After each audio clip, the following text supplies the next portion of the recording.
ይሄንን ጉድ ሁላችሁም መስማት አለባችሁ። ይሄንን ጉድ ስሙ።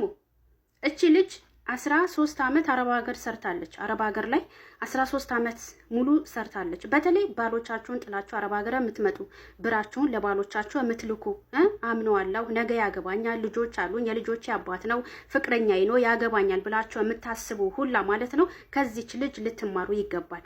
እቺ ልጅ 13 ዓመት አረብ ሀገር ሰርታለች። ልጅነቷ፣ ወጣትነቷ፣ ጉልበቷ፣ ጤናዋ በሰው ሀገር ላይ መስዋዕት አድርጋለች። ለቤተሰቦቿ ስትለፋ ስትደክም አብሽር አለው ከጎናችሁ ነኝ በሚያስፈልጋቸው ነገር ሁሌ ከጎናቸው የነበረች ምስኪን እህታችን ከ13 ዓመት በኋላ ወደ ኢትዮጵያ ስትሄድ የሰራችበትን ንብረቷ፣ ብርዋ፣ ቤተሰቦቿ ዜሮ አድርጎታል። ምንም ነገር የለም። አረብ ሀገር የሰራችበትን ብሯ በሙሉ ባዶ፣ ምንም ነገር የለም። ይሄ ደላላ ወይም ደግሞ ፍቅረኛ ተባዩ ወደ አረብ ሀገር ከመምጣቷ በፊት ታውቋለች። አረብ ሀገርም የላካት እሱ ነው። ከሄደች በኋላ ወይም ከመሄዷ በፊት ከሱ ጋር የሆነ ነገር አላቸው። እሱም ባለ ትዳር ነው፣ ሚስቱም እዚህ አረብ ሀገር ነው ያለችው። ከዛ በኋላ እቺ ልጅ ወደ አረብ ሀገር ቤተሰቦቿ ብሯ እንዳለ ሲያጠፉት በድጋሚ ቪዛ ልካ ወደ አረብ ሀገር ለመምጣት ቪዛ ጀመረች። ከዛ ይሄ ደላላ ወይም ፍቅረኛ ተባዩ ምን ይላታል? የሚገዛ መሬት ይፈልጋሉ ሁለቱም። እቺ እህታችን ባላት ብር በቀራት ብር ከደላላው ጋር ወይም ከፍቅረኛዋ ጋር ሆነው የሚሸጥ መሬት አለ ተብሎ ይገዛል። መሬት ማለት ነው።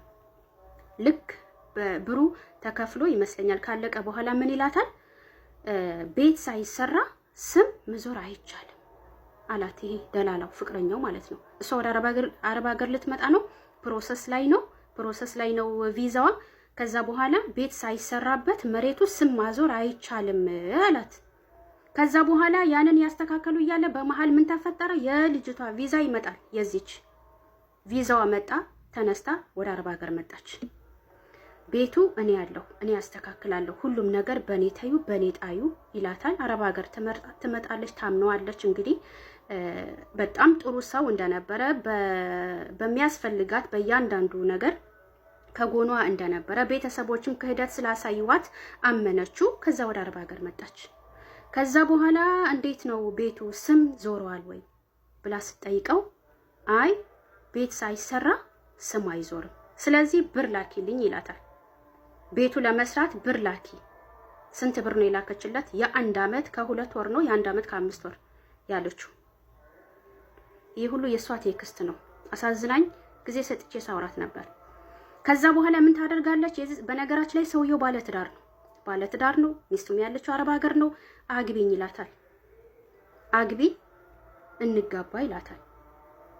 እሷ ደግሞ አይ አንተ ባለትዳር ነህ፣ ሚስት አለች፣ ግን ሚስትህ ነግረሃት ፍቃደኛ ከሆነች ለሁለት ቤት ችግር የለው፣ ሚስትህ ፍቃደኛ ካልሆነች አይቻልም ትለዋለች። ግን ደግሞ ቤቷ ንብረቷ በሱ ስለሆነ ፍርሃትም ስላለ ውስጧ የሚለውን ሁሉ ነገር ተቀብለዋለች ማለት ነው።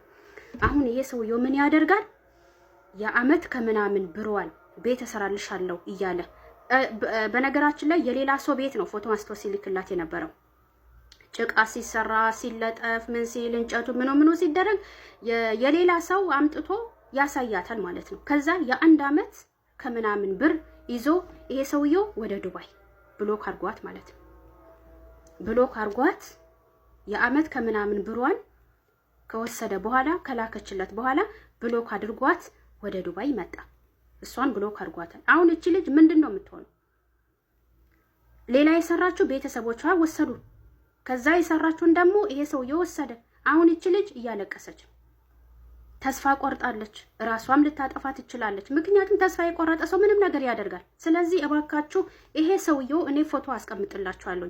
ዱባይ ላይ ያላችሁ ይሄ ቪዲዮ እንዶ አረብ ሀገር ያላችሁ የአረብ ሀገርን ድካም የምታውቁ ክህደትን የምታውቁ በቤተሰቦቻችሁ ባመናችሁት በባሎቻችሁ ሊሆን ይችላል፣ በፍቅረኛችሁ ሊሆን ይችላል፣ ባመናችሁት ሰው ክህደት የደረሰባችሁ በሙሉ ያልደረሰባችሁ ማለት ነው።